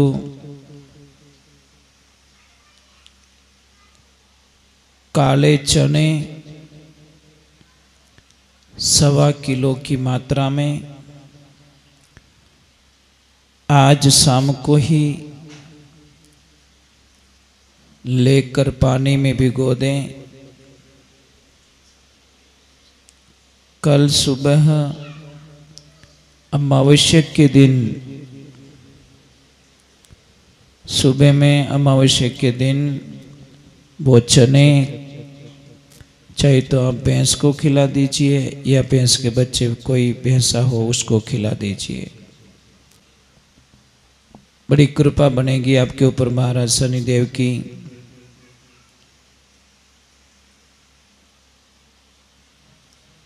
तेल में अपनी परछाया को देखकर तेल भर लीजिए, कोई कटोरी में या फिर कोई थाली में, और उस अपनी परछाया को देखकर उस तेल को आप दान कीजिए। बड़ा शुभ बताया गया है। काली वस्तु, काले कपड़े, काले उड़द, लोहा या तिल या फिर तेल से बनी हुई कोई भी सामग्री दान करें, बड़ा शुभ बताया गया है। और कौओं को अपने हिस्से के भोजन में से उनको प्रसाद ग्रहण कराएं। कौओं को, चींटियों को काले तिल और गुड़ मिलाकर उनको प्रसाद ग्रहण कराएं, उनको मिश्रण करके। काले कुत्ते को रोटी जरूर खिलाएं, मीठी रोटी खिलानी है काले कुत्ते को, ये ध्यान रखें। भगवान शनिदेव बड़ी कृपा करेंगे। कुंभ, मकर और मीन राशि पे 7.5 चल रही हैं, इसलिए उन सभी को हमारी प्रार्थना रहेगी कि ओम शम शनैश्चराय नमः, इस मंत्र का जप जरूर कीजिए। शनिदेव बड़ी कृपा करेंगे। कई छोटी छोटी बातें जो होती है हमारे जीवन काल में बहुत बड़ा फर्क ला देती है। कई लोगों को बड़ी भयंकर लत लगी रहती है नशे की, बीड़ी की, सिगरेट की, दारू की, अफीम की, कई प्रकार के जो नशे करते हैं। अगर वो नशा छोड़ना चाहे और उनकी इच्छा हो तो कीजिए, भगवान आपकी इच्छाएं पूरी करे। एक लोहे की कटोरी लीजिए, 7 काली मिर्च लीजिए और काली मिर्च को कटोरी में डालकर अपने ऊपर उल्टा वार के उसको घर से बाहर ले जाएं, कपूर से उसको जला दें। उसकी जो राख होगी उससे एक तो नाभि पे तिलक करें और एक कंठ पे तिलक करें और मस्तक पर तिलक करें। बहुत ही फायदा मिलेगा आपको, कल्पना भी नहीं कर सकते आप। शराब कैसे छूट जाएगी। काम होगा, स्लो होगा, धीरे धीरे होगा।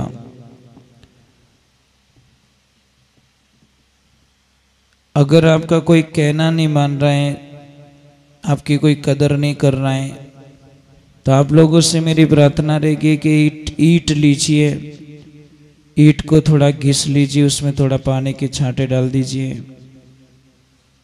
छांटे डालने के बाद में उसको 7 बार, उसको थोड़ा लिक्विड होगा, लिक्विड को तांबे के चम्मच में डालिए।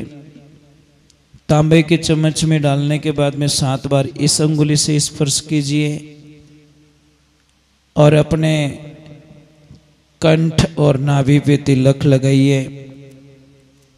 बहुत ही फायदा लाभ मिलेगा आपको।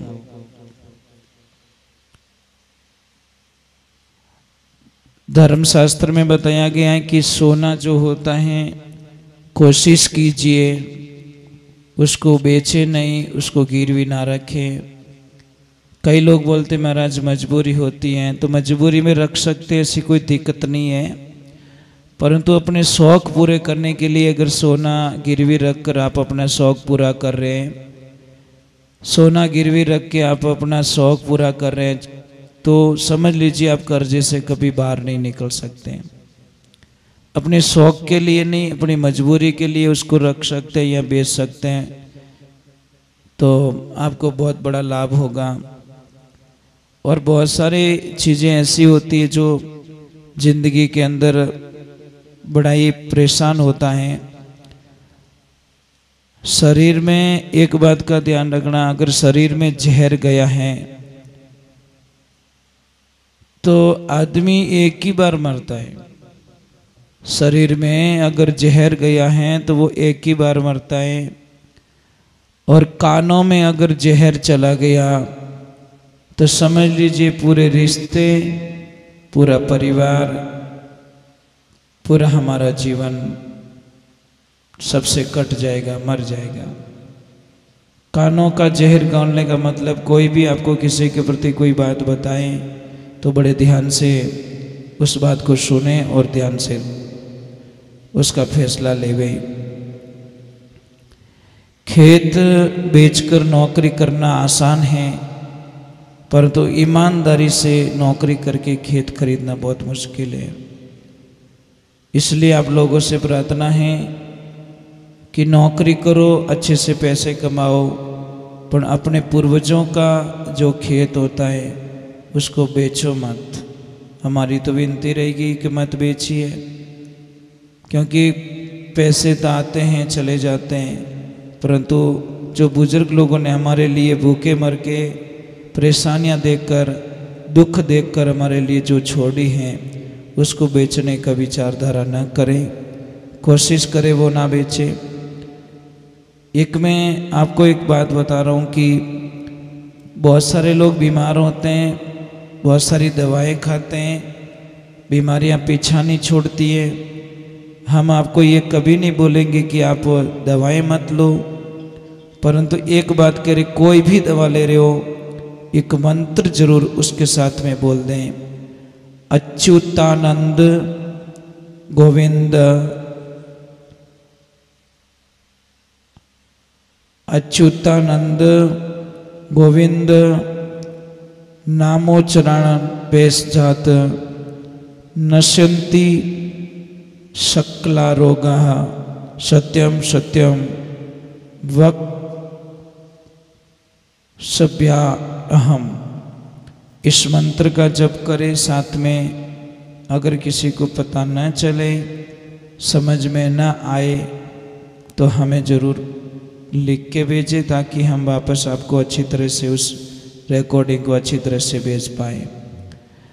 और कई देवियों को जो बीमारी होती हैं, शर्म के मारे किसी को बताती नहीं है, उसके लिए सफ़ेद मूसली, खून खराबो, इलायची और वृक्ष लोचन, एक बार मैं रिटर्न बता रहा हूँ, सफ़ेद मूसली, खून खराबो, इलायची और वृक्ष लोचन, इन सभी को सम भाग में लेवें, मतलब बराबर की मात्रा में लेवें।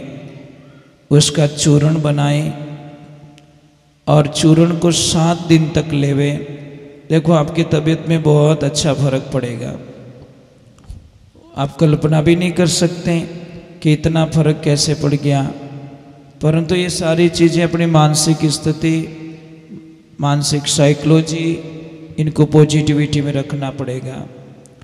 कई लोग हमें कमेंट में भेजते हैं कि महाराज जो वो होता है शुगर का इलाज हमें बताइए। भाई शुगर जड़ से ख़त्म करना तो आपके पास ही दवाएं। आप दिमाग को अच्छी तरह से रखो, पॉजिटिविटी में रखो और हिम्मत रखो। बीमारी ऐसे ही जाती नहीं, बीमारी से लड़ना पड़ता है। बीमारियां ऐसे ही जाने वाली नहीं है। खान पान का ध्यान रखना है। शाम को खाना खाने के बाद में कम से कम 1000 कदम चलना है आप लोगों को। हमारी आदतें इतनी गंदी हो गई कि खाना खाया और तुरंत सो गए, उसके ऊपर कोई भी दवा काम नहीं करती। दूसरे नंबर, हम लोगों को भोजन चबा के खाना है, कम से कम 32 बार चबाना है।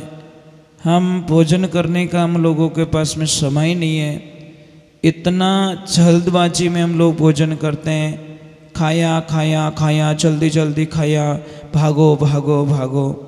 अरे भाई भोजन तो कम से कम थोड़ी शांति से कर लो, दिमाग तो ठंडा रहना चाहिए।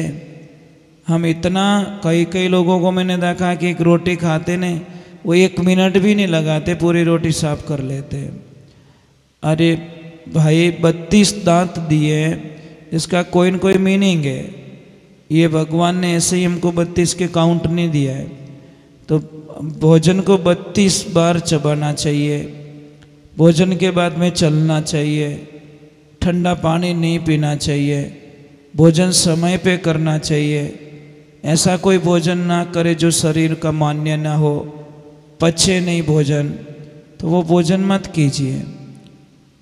परंतु हम ज़बान का स्वाद लेने के लिए पेट की तरफ बिल्कुल देखते नहीं है, यही समस्या होती हमारी। इसलिए आप लोगों से वंदना रहेगी कि मैं तो प्रार्थना करूँगा कि पूरी दुनिया सब सुखी जीवन जिए, सभी की अच्छी ज़िंदगी में अच्छी खुशियाँ आए, यही प्रार्थना है हमारी। और हम लोगों ने कई बातें जो आप लोगों को बता के रखी हैं, वो चीज़ें ज़रूर करें। और किसी को भी प्रॉब्लम कभी पीछा नहीं छोड़ती, ध्यान रखना, प्रॉब्लम को सॉल्व करनी पड़ती है। तो आप लोगों से वंदना रहेगी मेरी। और मैंने बताया है कि शुगर के बारे में, तो अगर आपको ज़्यादा बढ़ गई है, जैसे कि 400 हो गई है, 400 हो गई, 300 हो गई, और डॉक्टर साहब दूर हैं, दवा भी आपके पास में शायद नहीं है, आपकी मजबूरी है, तो आप अपनी नज़दीकी कहीं से सब्जी की दुकान से किसी को भी बेच के फास्ट करेले मंगवा दीजिए।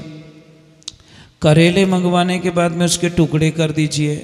टुकड़े करने के बाद में उस करेले को एक परात में डाल दीजिए, जो आटा गूंदने की होती है, उसमें डाल दो या बड़े कोई टब में डाल दो, और उसके ऊपर थोड़ा पानी डाल दीजिए। पानी डालने के बाद में उसको पैरों से गूंदना स्टार्ट कर दीजिए। जिसको शुगर बढ़ गई है, तत्काल अगर थोड़ा लेवल लेना है तो आप शुगर को ला सकते हो, कंट्रोल कर सकते हो। तो आपको उसमें आपको एक काम करना पड़ेगा, गूंदना है गूंदना है गूंदना है। 15-20 मिनट या आधा घंटा बाद में देखना आपके मुंह में कड़वापन महसूस होगा। कड़वापन महसूस होगा तो फिर बाद में आप आधा घंटा बाद में वापस शुगर चेक कीजिए, आपको कोई न कोई अंतर जरूर लगेगा। ये हमारा विश्वास है, हमें पूरा विश्वास है कि मतलब कंट्रोल ही मिलेगी आपको शुगर। और एक बात का ध्यान रखें, मैंने बताया भी है, और जो भी देख रहे लाइव देख रहे हैं उनको भी मेरी प्रार्थना रहेगी कि अगर किसी की सगाई में थोड़ी अड़चन आ रही, मैंने पहले भी कई उपाय बताए, और जैसे जैसे कोई नया उपाय होता है तो हम ज़रूर शेयर करते हैं कि अगर आपके परिवार में, आपकी फैमिली में किसी की भी लड़के की सगाई हुई हो और लड़के की सगाई नहीं हो रही है, तो जिस लड़के की सगाई हुई है उसके हाथों से जाकर मेहंदी लगवा दो। लड़की की सगाई नहीं हो रही है तो किसी भी परिचित में अगर किसी की सगाई हो चुकी है तो उससे जाके मेहंदी लगवा दो। हमें पूरा विश्वास है कि आपके पास कोई अच्छे समाचार आएंगे, ऐसे मैसेज आएंगे, और मैं आपसे वंदना करूँगा। संसार के अंदर सबसे बढ़िया जो साधना है वो है अच्छे बोलो, मीठे बोलो, प्रेम से बोलो। एक ही दिन याद रखो, हमको जीना कितना है, कितने दिन जिएंगे, कल का भी भरोसा नहीं है। कल की बात छोड़िए, एक पल का भी भरोसा नहीं है। हम कई बार कहते कि वही रात को सोया था, सोता ही रह गया। किसने बोला कि पानी पीता पीता कोई आदमी मर गया।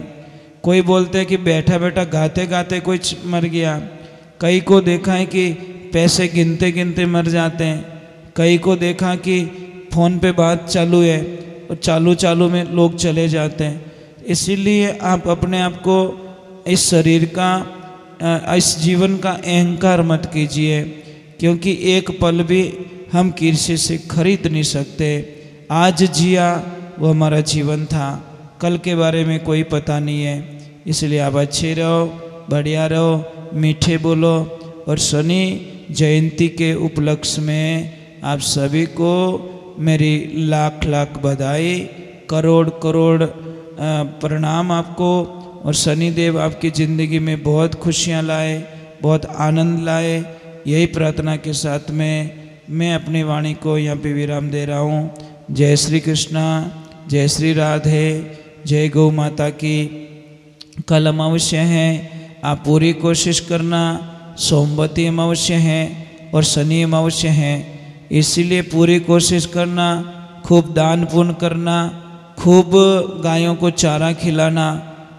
और एक मेरी प्रार्थना रहेगी कि भाई आप थोड़ा जहाँ पे भी दान कर रहे हो वहाँ पे थोड़ा देखिए। अगर व्यवस्थाएं ऑलरेडी हैं तो जहाँ पे नहीं है वहाँ पे करने की कोशिश कीजिए, क्योंकि कहीं कहीं पे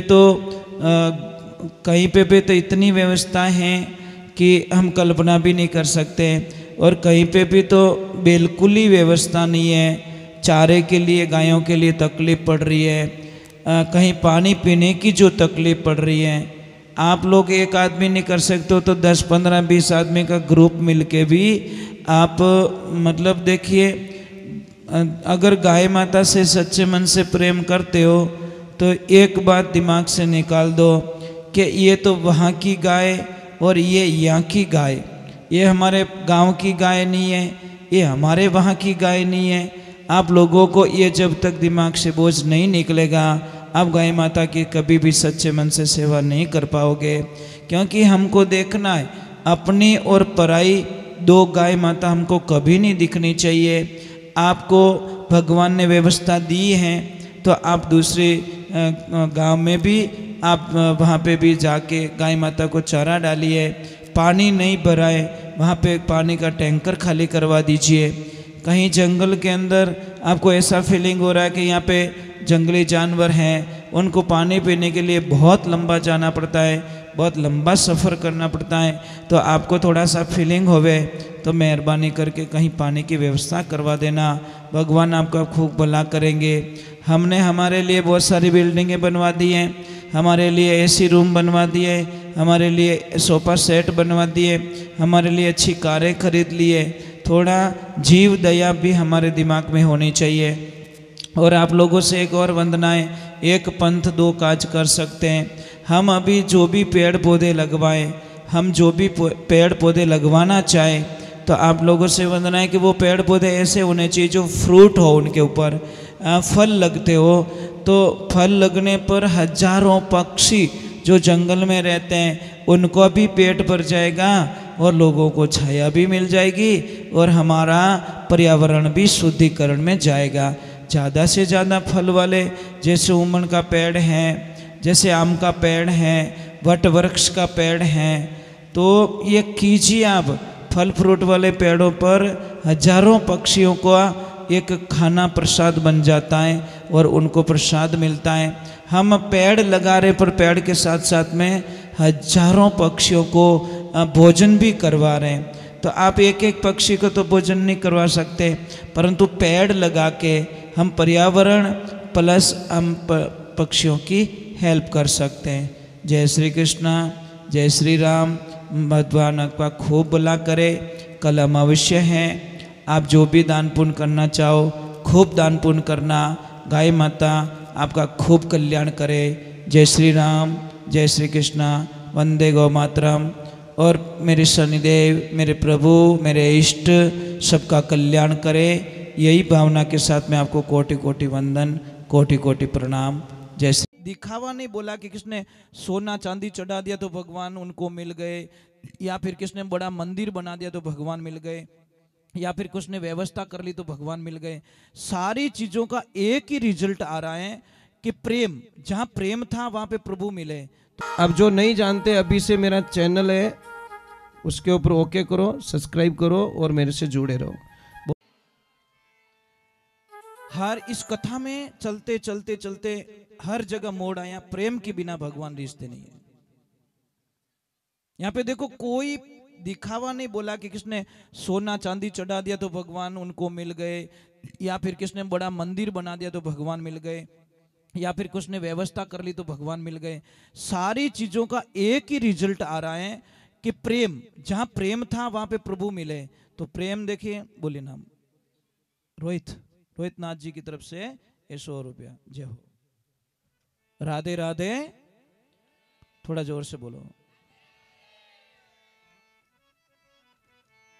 यारो गुलाबी रंग ओढ़े झांसी रे धाड़ी,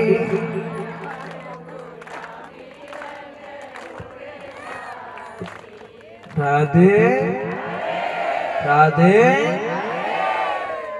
जय श्री कृष्णा।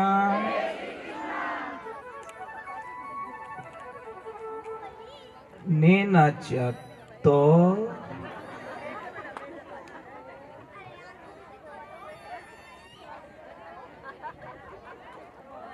एक मिनट हमारा जा रहा है, कम पड़ रहा है, एक मिनट। थोड़ी देर ये देखो जगह पड़ी है। इसी को कहा कि उग्योड़ो सूरज दोपहरा ने तपियो, सांझ पड़िया ढल जासी। सुबह वाला सूरज रे हम यहाँ पर देख सको, क्योंकि बाल रूप है विनो। दिन को हम नहीं देख सकते क्योंकि जवानी रो रूप है। सुबह बालपणो, दोपहर में भरी जवानी, शाम रा बुढ़ापो और रात को हो गई तेरी खत्म कहानी। कुछ अवस्थाएं नहीं, हमारे पास कुछ नहीं बचेगा। सांझ पड़िया वो तो ढल जासी, थारी कायारो गुलाबी रंग उड़ जासी। जो आज हमारे पास में है वो कल हमारे पास में नहीं है। क्या नहीं है कि हमारे जीवन हमारे पास में नहीं है। हो सकता है गाड़ी 2-4 बढ़ जाएगी, बंगले 2-4 हो जाएंगे, साइडा थोड़ी बढ़ जाएगी, ज्ञान बढ़ जाएगी, वो बढ़ जाएगा, वो बढ़ जाएगा, परंतु हमारे पास ये चीज नहीं रहेगी, हमारा जीवन नहीं रहेगा। फिर भगवान ने क्या लिखा कि हरा हरा रोकड़ा सूख वारे बाद में। एक पौधा हरा होता है ना, एक बात का ध्यान रखना, हजारों पक्षी होते हैं ना, उसके ऊपर निवास करते हैं, पर उस पौधे को देखना, सूखने देना बस। पौधा सूख जाएगा, उसके ऊपर कोई आके बैठेगा नहीं। वही हालत हमारी होने वाली है। तीसरे नंबर पे जो बात लिखी समझ लेनी चाहिए कि ओ तन धारो पानी रो पतासो। वो पानी रो पतासो सुरक्षित कब तक है? जब तक उसको पानी के टच ना किया जाए। और जैसे ही पानी भरोगे, कितनी देर रोको, अगर टाइम पे उसको नहीं खाया तो कोई खाली हो जी। वो अवसर जाए दिनों दिन बीत्यो ज्यों अंजलि को नीर, फेर न हंसो आवसी मान सरोवर तीर, हरीरा गुण गाई ले। तो जीव है तो राग मन्ने तो खावन दे, पर नहीं तू भी मत खा, क्योंकि एलर्जी की ये खा गया तो ये सबसे बड़ी प्रॉब्लम, ये तो वाली। तो हम लोगों को आनंद में रहना है और एकदम दिमाग को इतना हल्का रखना है, फ्री माइंड रखना है।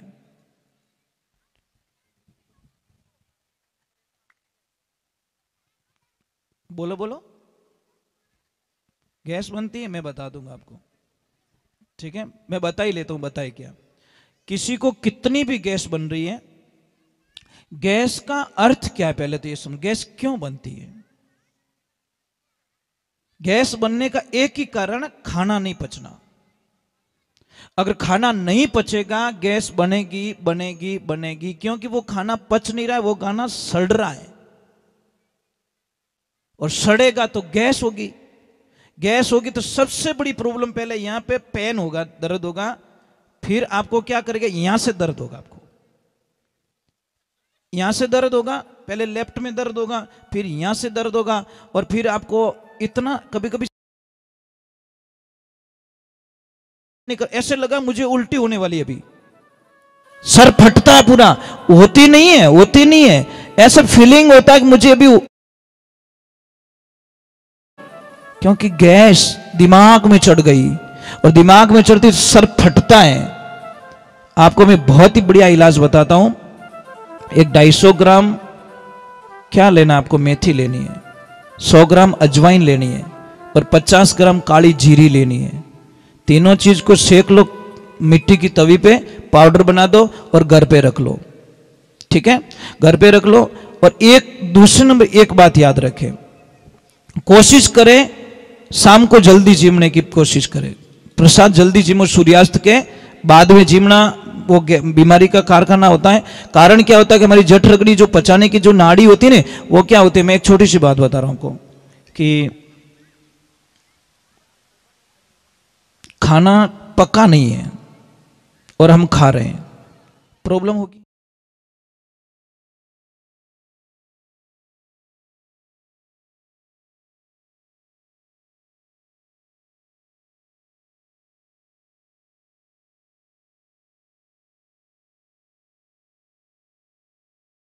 कोई नहीं बताएगा आपको, क्योंकि आप बीमार नहीं पड़िया तो, और नहीं पड़ा तो પછી હોસ્પિટલ જાવો ही को नहीं, दवा लावो ही को नहीं, तो પછી कारोबार की कर चाली। आपको पहले पानी नहीं पीना है, कम से कम 1 घंटे तक भूख लगने लग जाए तब आप पहले प्रसाद जीमिए। और अगर आपको नहीं रह सकते तो एक थोड़ी सी घूंट पी सकते हो, या खट्टी छाछ पी सकते हो बीच में। कुछ भी पैसा लगाने की जरूरत नहीं, आप 10 दिन में ठीक हो जाओगे, पता ही नहीं चलेगा। अगर आपका शरीर ओवर है तो एक 10 ग्राम अदरक लीजिए, 20 पत्ते तुलसी के लीजिए, दोनों की चटनी बनाइए, एक पानी एक कपड़े में लीजिए, निचोड़ दीजिए, 1 चम्मच रस निकलेगा, उसमें 2 चम्मच शहद मिला के हमेशा लेना स्टार्ट कर दो। आपको बहुत ही जल्दी, मतलब आपकी बॉडी के जो फैट है वो ऑटोमेटिकली कम पड़ जाएंगे। देखिए, आज से मैं शायद 30 वर्ष पहले भी इतना ही वजन था मेरा, इस शरीर का। मेरा वजन तो कोई अपार है, पता ही नहीं, क्योंकि मैं अलग हूं, मेरा शरीर अलग है, और आज भी वही वेट है, मतलब कोई चेंजिंग नहीं है। कारण क्या है, योगा। बस योगा करता हूं, फिट रहता हूं, एकदम बढ़िया रहता हूं एकदम, क्योंकि योगा करने से ऑक्सीजन की सप्लाई हो जाती है, और ऑक्सीजन शरीर में पूर्ति मिलती है तो बीमारियां खत्म हो जाती हैं। हम योगा नहीं करते, थारी मारी रे योगा घना करो। भिन्न यूं रह गयो, महाराज बटे चूक का भजन सही नहीं गायो, बटे कथा सही नहीं करी। अरे भाई, था खुदरो तो ध्यान रखो, बेटा नाम तो बोल। वो हमारे एजेंट राखीड़ो है आपकी तरफ से, तो मम्मा और पापा जितेंद्र जी, और मम्मी का नाम जीतू, तो आपका नाम मेहरबान सिंह जी, और मम्मी का कैलाश कंवर जी। मेहरबान सिंह जी और कैलाश कंवर जी और जीतू भाई की तरफ से ये 500 रुपया गया मैया के लिए। राधे, थोड़ा जोर से बोलना पड़ेगा। आपकी कोई भी शंका हो ना तो मुझे पूछ लेना, शंका मत रखना, ठीक है। आप कोई दिक्कत मत रखिए, अगर मुझे आंसर आएगा तो मैं आंसर जरूर दूंगा, पर मैं चाहता हूं कि हम कथा से जुड़ के रहे, भगवान से जुड़ के रहे। वो कहीं फोड़ियो रे छोरा, थने अटी मिलियो यार, बच्चे बहुत अच्छे होते हैं, भले ब्याह किन्नु ही रो फटाको दूजो ही फोड़े, इनको कोई लेन देना नहीं होता। हाँ, हो गया ना, मुझे मालूम है, क्योंकि वो इलाज गलत है ही नहीं है। देखो, अभी परसों पहले दिन मैंने बताया कि खराटा जिसको ज्यादा आता है वो इलाज करे, और अभी उन्होंने रिजल्ट भी दे दिया कि 80% वो ठीक भी हो गया। मैं तो कहता हूं कि 2 दिन में ठीक होते हैं, कितने सिर्फ 2 दिन में खराटे आएंगे भी नहीं। पर गाय देसी गाय का, देसी गाय का चाहिए, उसमें मिक्स नहीं होना भाई, ये ध्यान रखे। राधे। तो अब हम चलते भगवान की तरफ और ईश्वर की तरफ चलते हैं। थोड़ा जोर से बोलना बेटा, बच्चे बच्चे उससे प्रार्थना, थोड़ी देर बैठ जाओ बेटा, बैठो अपनी मम्मा के पास में जाके बैठो, बहुत अच्छे बच्चे हो आप। तो देखिए, एक बार बहुत सारे संत मिलके द्वारकापुरी तरफ जाते हैं और वहां के बच्चों को कुछ उल्टा सूझता है। महाराज आए, संत बाबा आए, चलो कुछ करते नहीं, और टाबर तो किन की करते ही रहे। एक टाबर ने पहना दे लेडीज के कपड़े, साड़ी आड़ी पहना दी बढ़िया, और इस यहाँ पे एक कुछ तकिया आखिया डाल दिया, और गए गर्भवती बन के संतों के पास में। ये घटना बता रहा हूं, मजाक नहीं है, मतलब भागवत का रियल घटना। अब गए और संत महात्मा को प्रणाम किया, आशीर्वाद लिया, और वहां पे किसको सूझा कि बाप जी, अब देखो, विनाश काले विपरीत बुद्धि, जब अंत आता है तो कुछ उल्टा होता हमसे। और जैसे ही संत महात्माओं को जाके पूछा कि महाराज जी बताओ, इसको लड़का होगा या लड़की होगी? तो महाराज जी ने बोला चलो पहले, अभी तो अल्ट्रासाउंड वगैरह वगैरह कुछ है, परंतु पहले तो योग साधना ऐसी थी, और हमने तो वेद पुराण में यहाँ तक पढ़ा, और विश्वास भी है और काम भी हुए लोगों के, जैसे किसको 1-2 लड़की है, 3 लड़की है, 4 लड़की है। अगर आपको लड़की चाहिए या लड़का चाहिए तो देसी गैया मैया होनी चाहिए, एकदम देसी, और एकदम व्हाइट कलर की। उनका बछड़ा भी व्हाइट कलर का होना चाहिए, और ताजा ब्याई होनी चाहिए। जैसे कोई माता बहन अगर महीने 2 महीने से कोई गर्भवती है, तो उस देवी को उस गाय माता का दूध पीना है। और हमने जहां तक प्रमाण किए तो लगभग उनको लड़का ही हुआ, पर उनको बछड़ा होना चाहिए, गाय को बछड़ी नहीं, और व्हाइट होना चाहिए, बछड़ा भी एकदम व्हाइट होना चाहिए, और दूध उसका पिलाएं तो लगभग विश्वास से पूरा। और दूसरे नंबर, किसी के भी घर में, मैंने पहले कई बार बता चुका हूं, शायद आप तक नहीं पहुंची बात, तो मैं आपको भी बता देता हूं, क्योंकि सारे लोग तो जुड़े हुए नहीं रहते हैं, अमुक लोग जुड़े रहते हैं। तो जिस घर में पहली डिलीवरी में लड़की होती है, वो घर सबसे बड़ा भाग्यशाली, शास्त्रों में बताया गया है।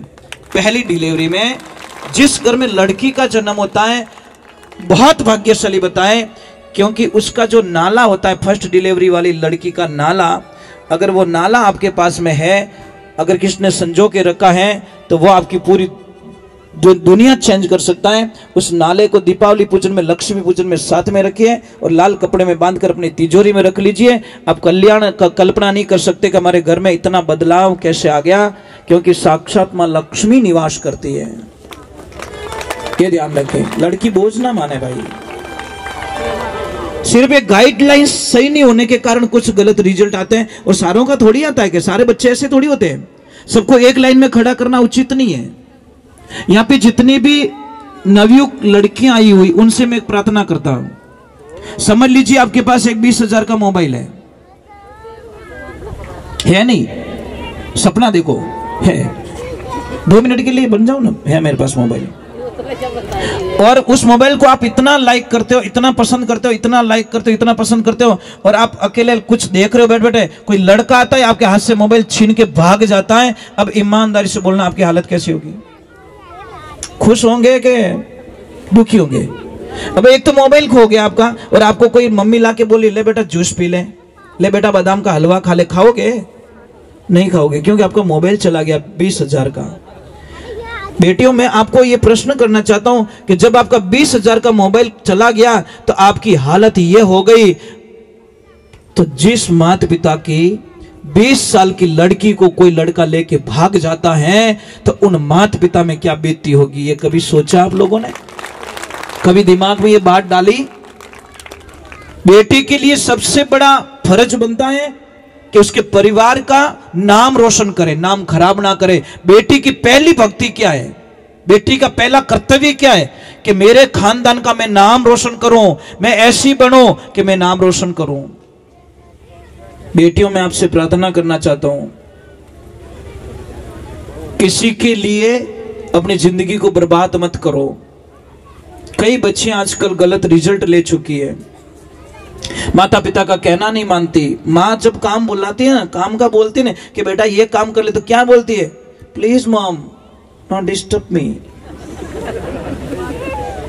क्या करे बेकाट कटू वाई स्पेलिंग हिक नहीं गी, एक भाई कटे बेंगलोर मद्रास के 2 स्पेलिंग शब्द सीख नहीं गो कि 2-4 इंग्लिश रो शब्द ही को। जय जय श्री राम। प्रिंस और प्राप्ति है ना, प्राप्ति पंचोली जी, बहुत बहुत साधुवाद। ये नारियल और 100 रुपया और 500 रुपया अलग दिया है गया मैं के लिए। राधे राधे। तो ये बात का ध्यान रखे हमेशा, बेटी का पहला धर्म है अपने माता पिता का नाम रोशन करना, प्रथम कर्तव्य है। और मैं आपको कई बार कह चुका हूं कि जो परिवार होता है ना, परिवार के जैसा बगीचा दुनिया में कहीं नहीं मिलेगा। 4 दिन भले मौज ले लो, 4 दिन के लिए थोड़ी खुशियां मिलती है, आपको कोई अच्छा खिला देगा। अच्छा, एक लड़की किसी के साथ में भाग जाती है, वो लड़का पहले क्या बोलता, मैं तेरे लिए मर जाऊंगा, मैं तो थारे बिना जीवी को नहीं, I miss you, I miss you. उन्हें बोलना आई मिस यू, अटका ही बोले धरती आड़ा ने, जो कदी मिस अपन छोड़ी को नहीं, उन्हें बोलो ना।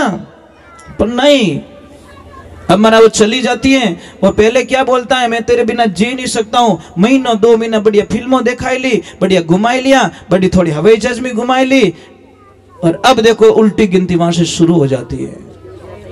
अब वो लड़का बोलता, भाई जी बढ़िया मत रो, झाड़ू पोछा स्टार्ट करो। अब उन्हीं ननद बोले कि भाभी यहाँ नहीं हाले, और ज्यादा बड़बड़ मत कर, ऐसी खानदानी होती ना तो तू यहाँ नहीं आती, थारा माँ बाप पर ही नहीं हो सकी तो हमारे परिवार ही कहीं हो सके तू। अब वहां से उसका बैक गेयर लग जाता है, अब वो पछताने लगती कि मैंने क्या कर दिया, मैंने बहुत बड़ी भूल कर दी है, मेरे को ऐसा नहीं करना चाहिए था, परंतु नहीं। अब हाउ जी कहे कि बोने ध्यान है, माँ बाप ने एक्सेप्ट करे नहीं, माँ बाप ने गले लगावे को नहीं, परिवार वाले ने लेवे को नहीं, तो पछा जाई कटे, बस उसके पास गुट गुट के मरने के अलावा उस लड़की के पास में कुछ नहीं रहता। इस लाइफ में ध्यान रखें, कभी भी किसी का दिल ना दुखाएं।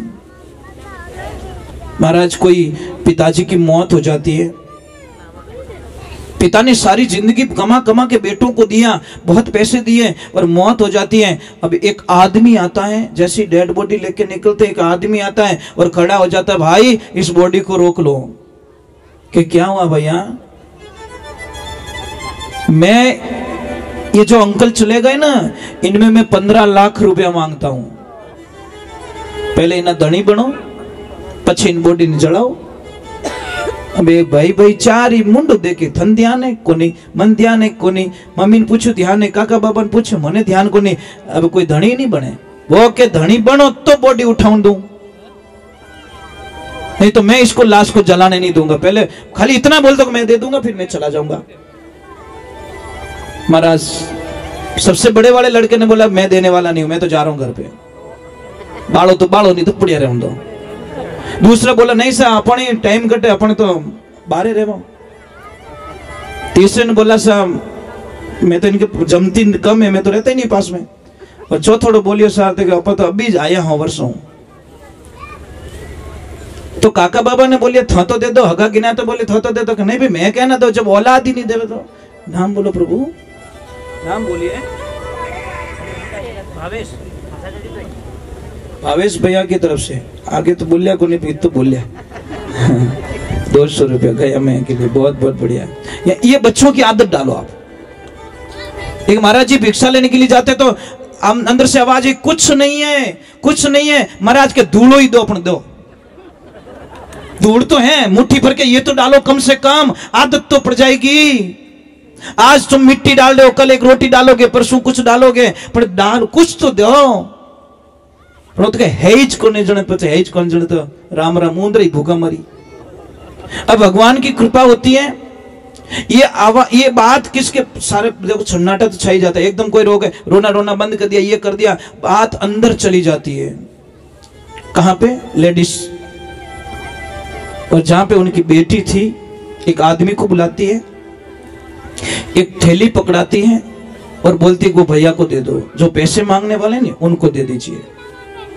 एक आदमी आता है, वो थैला लाके उसको पकड़ा देता है, उसमें से एक चिट्ठी निकलती है कि भैया मैं आपको नहीं जानती, आप मुझे नहीं जानते, परंतु मैं प्रार्थना करती हूं कि जितना भी गहना है मैंने इसमें डाल दिया, मेरा जितना पैसा जमा हो सके वो कर देना, और जो पैसा बाकी रहे थोड़ा ये काम होने दो, मैं मेरी प्रॉपर्टी जो ससुराल में प्रॉपर्टी है वो प्रॉपर्टी बेच के मेरे पापा का कर्जा चुका दूंगी, परंतु मेरे पापा की अंतिम यात्रा मत रोकिए। महाराज, उस आदमी की आंखों में आंसू आ गए।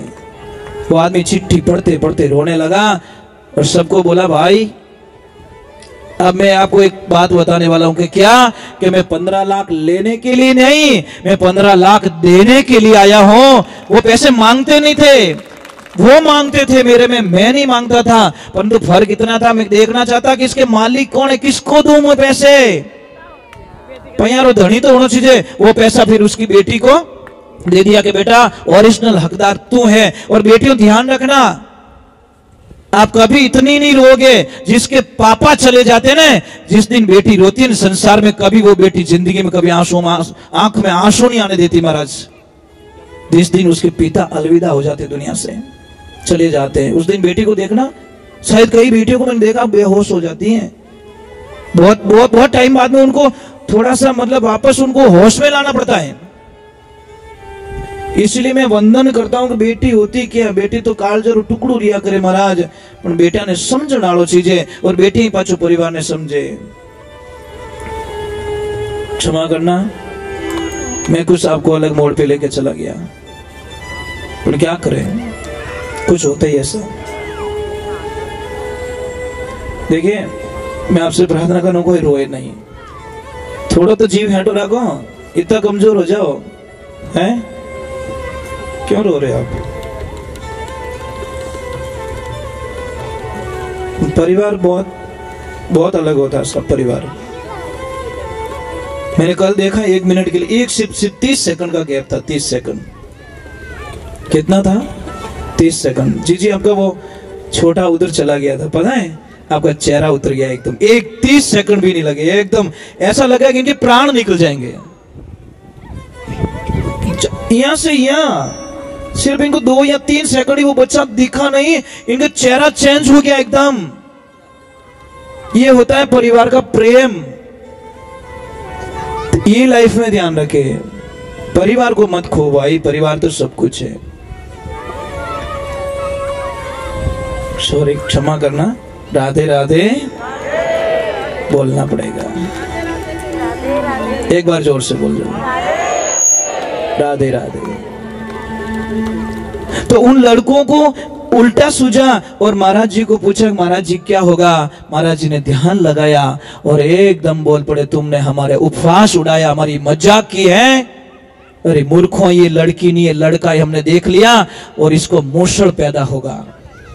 श्राप दे दिया महाराज, और इसी मूसल के माध्यम तुम्हारा यदुकुल का वंश विनाश हो जाएगा। महाराज सच में वही हुआ। अब करे क्या, श्राप लग गया ऋषियों का। और देखिए, ये कथा श्राप से ही स्टार्ट हुई और वापस श्राप पे खत्म हो रही है। आपने नोट किया? नोट किया? परीक्षित जी को श्राप लगता है, वहां से कथा स्टार्ट, और वापस लास्ट में वापस ऋषियों का श्राप लगता है और वहां पे कथा का समापन हो जाता है महाराज। शुरुआत और एंड दोनों लास्ट में एक मिल रहे हैं, और भगवान की कृपा होती है। अब वो दौड़े, इधर उधर दौड़े, जाए कहां, किसी का तो सहारा लेना पड़ेगा। दौड़ के उग्रसेन जी महाराज के पास में जाते हैं, और उग्रसेन जी महाराज को कहते कि प्रभु गलत हो गया, हमसे संतों का बहुत उपवास उड़ा दिया, अब क्या करे? कि एक काम करो, इस मूसल का चूरा बनाओ, चूरा बना के फेंक दो समुद्र में। और समुद्र में फेंक दिया। कोई कील थी, वो मछली ने निगल दी, मछली पकड़ी जाती है, मछुआरे के पास में जाती है,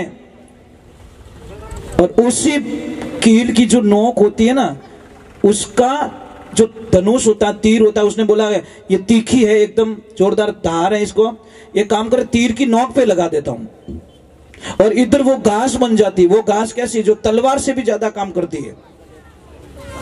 भगवान की कृपा हो जाती है।